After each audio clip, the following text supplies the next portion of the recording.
अब्दुल रशीद सलीम सलमान खान यानी उर्फ सलमान खान या आप उन्हें भाईजान भी कह सकते हैं। बॉलीवुड के बेताज बादशाह की जिंदगी किसी से छुपी नहीं है।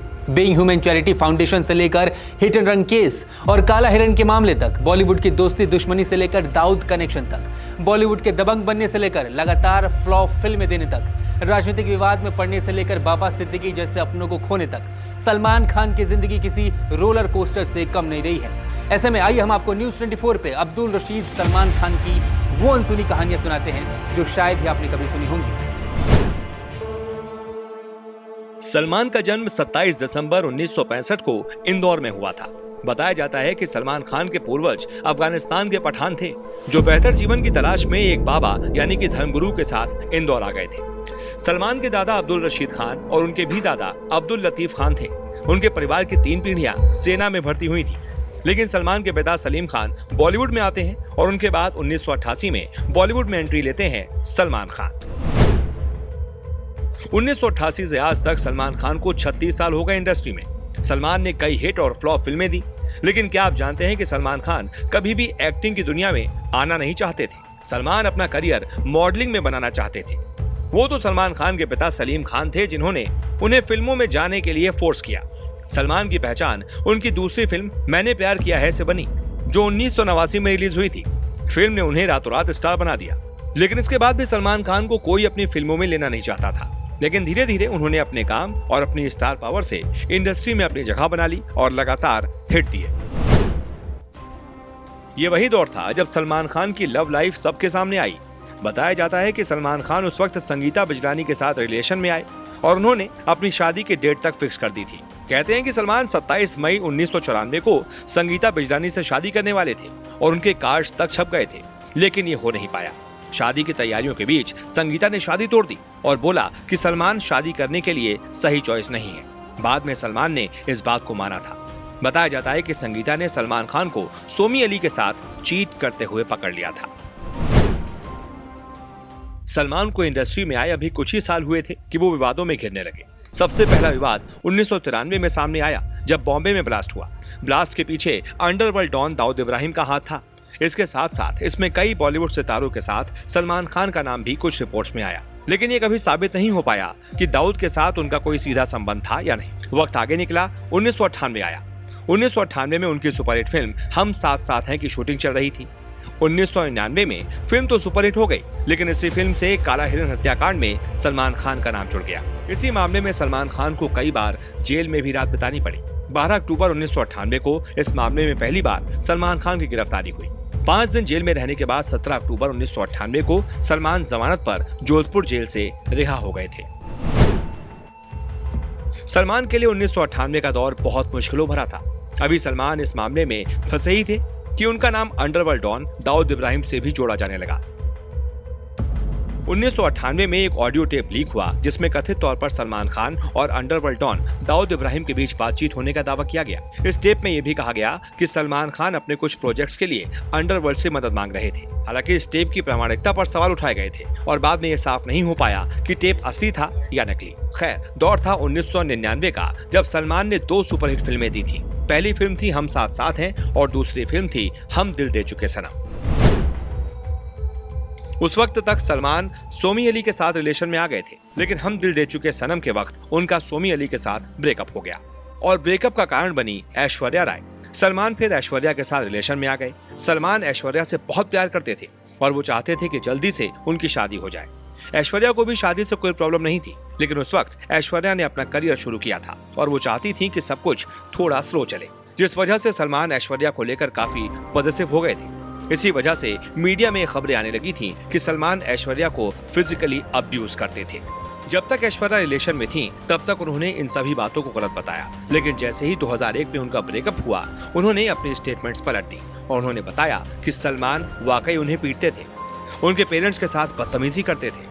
बताया जाता है कि सलमान ऐश्वर्या को भूल नहीं पा रहे थे। सलमान ऐश्वर्या को लगातार फोन करते थे, वो उनके घर चले जाते थे और यहाँ तक कि सुसाइड करने की धमकी भी देते थे। बाद में जब सलमान को इस बात का पता चला कि ऐश्वर्या विवेक ओबरॉय के साथ रिलेशन में है, तो सलमान ने विवेक को भी नहीं छोड़ा और उन दोनों की जबरदस्त लड़ाई चली।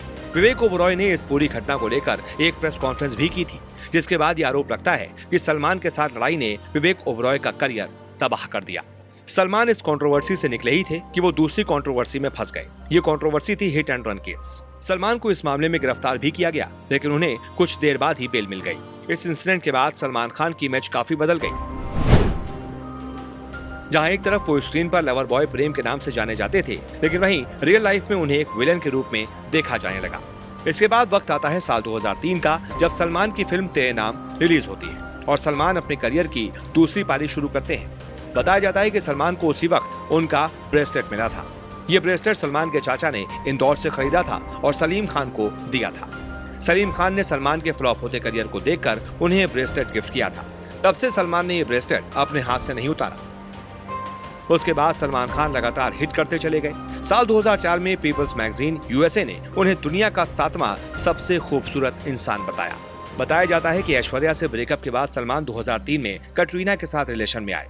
सलमान ने कटरीना के साथ कई फिल्में की और दोनों की केमिस्ट्री लोगों को काफी पसंद भी आई। फिर साल आया 2006 का, जब सलमान खान ने being human charity foundation launch किया, जो गरीब और असहाय लोगों की मदद करता है। सलमान की लाइफ में सब सही चल रहा था कि साल 2006 काला हिरण मामले में फैसला आता है और सलमान को सजा सुना दी जाती है, जिसकी वजह से उन्हें जोधपुर के सेंट्रल जेल जाना पड़ता है। सलमान वहाँ 6 दिन रहते हैं और बाद में उन्हें बेल मिल जाती है। इसके बाद सलमान एक और ब्लॉकबस्टर हिट देते हैं, वांटेड। इस फिल्म के बाद सलमान का करियर और पीक कर जाता है। सलमान इसी वक्त एक हॉलीवुड फिल्म मैरीगोल्ड भी करते हैं, लेकिन सलमान खान को लेकर एक बात कही जाती है कि सलमान खान कंट्रोवर्सी से दूर नहीं रह सकते। अब दौर आता है साल 2008 का, जब सलमान की लड़ाई होती है किंग शाहरुख खान के साथ। कटरीना की पार्टी में सलमान और शाहरुख खान की लड़ाई तब होती है जब पार्टी के बीच में ऐश्वर्या की बात उठती है। लड़ाई इतनी तेज होती है कि बीच बचाव के लिए कटरीना और गौरी खान को बीच में आना पड़ता है। इसके मुंबई में 26/11 अटैक होता है और सलमान उस अटैक को लेकर बोलते हैं कि इस अटैक के लिए हम पाकिस्तान सरकार को दोषी नहीं मान सकते, ये इंडियन इंटेलिजेंस का फेल्योर है। इसके बाद साल 2015 में सलमान खान ने याकूब मेनन के समर्थन में ट्वीट कर दिया था। उन्होंने कहा कि याकूब मेनन की जगह पर उसके भाई टाइगर मेनन को फांसी देनी चाहिए। सलमान के इस ट्वीट से बवाल मच गया था। बवाल बढ़ने के बाद सलमान ने अपना ट्वीट डिलीट कर दिया और सबसे माफी भी मांगी। इसके बाद दौर आया 2016 का, जब सलमान खान फाइनली काला हिरण शिकार मामले में बरी हो गए। सलमान खान को लगा कि केस खत्म हो गया और अब वो फ्री हैं, लेकिन ऐसा हुआ नहीं था। सलमान केस से तो बरी हो गए थे, लेकिन कुछ लोग ऐसे भी थे जो उन्हें आसानी से छोड़ने नहीं वाले थे। Lawrence Bishnoi gang.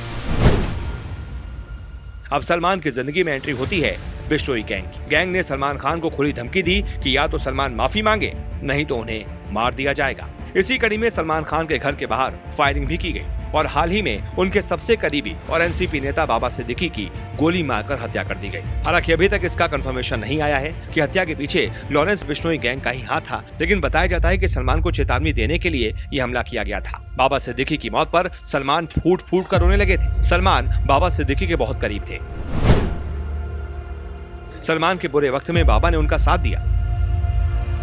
सलमान जब हिट एंड रन केस और काला हिरण मामले को लेकर परेशानी में थे, बाबा सिद्दीकी उनके साथ खड़े थे। जब भी सलमान खान के केस की सुनवाई होती थी, उस दौरान बाबा सिद्दीकी या तो कोर्ट रूम में उनके पास होते थे या फिर परिवार के साथ खड़े होते थे। यही नहीं, बताया जाता है कि सलमान और शाहरुख की दोबारा से दोस्ती कराने में भी बाबा सिद्दीकी का ही हाथ था।